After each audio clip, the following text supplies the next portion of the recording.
पिछले कुछ सालों से जिस प्रकार से देश और दुनिया में गुजरात मॉडल की डींगे मारी गई, उसका और एक बार कोरोना की इस महामारी के दौरान पर्दाफाश हो चुका है।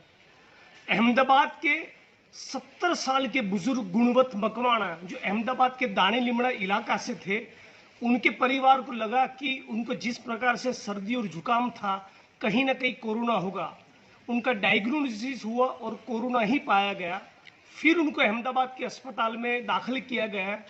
अहमदाबाद का सिविल अस्पताल, जो किसी जमाने में एशिया का सबसे बड़ा अस्पताल माना जाता था, 10 मई को उनको एडमिट किया गया और 15 तारीख को 5 दिन के बाद उनके रिश्तेदार के ऊपर फोन आया कि आपके परिवार के सदस्य गुणवंत मकवाणा, जिसको आप 10 मई को यहाँ पर एडमिट किए थे, उनका डेड बॉडी 8 किलोमीटर दूर दानी लिबड़ा इलाके के बस स्टॉप से मिला है। जी हाँ, एक पेशेंट जो कोरोना का मरीज है, जिसकी उम्र करीब करीब 68 से 70 साल है, उसका डेड बॉडी सड़क पे मिलता है और पिछले 20 दिनों में दूसरी वारदात हुई है। तो गुजरात के अंदर और पर्टिकुलरली अहमदाबाद के लोगों को कोरोना होगा कि नहीं, इस बात का चिंता नहीं, उससे ज़्यादा चिंता इस बात का है कि कहीं उनको अहमदाबाद के सिविल अस्पताल में भर्ती होना ना पड़े। इस प्रकार की केयरलेसनेस, इनडिफरेंस और नेग्लिजेंस शायद पूरे देश में कहीं नहीं दिखा होगा।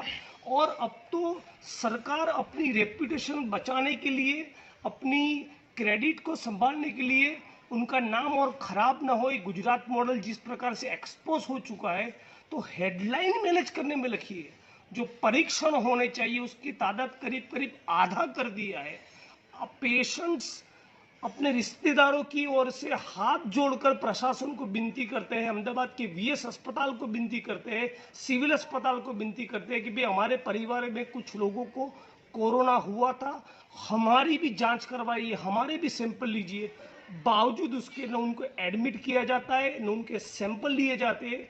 और इस प्रकार से जो 2 लोगों के मृतदेह, कोरोना के पेशेंट्स के डेड बॉडीज सड़कों पर पाए गए, मुझे लगता है कि गुजरात के सीएम विजय रूपाणी को तुरंत इस्तीफे दे देना चाहिए। उससे कम कुछ भी नहीं चलेगा।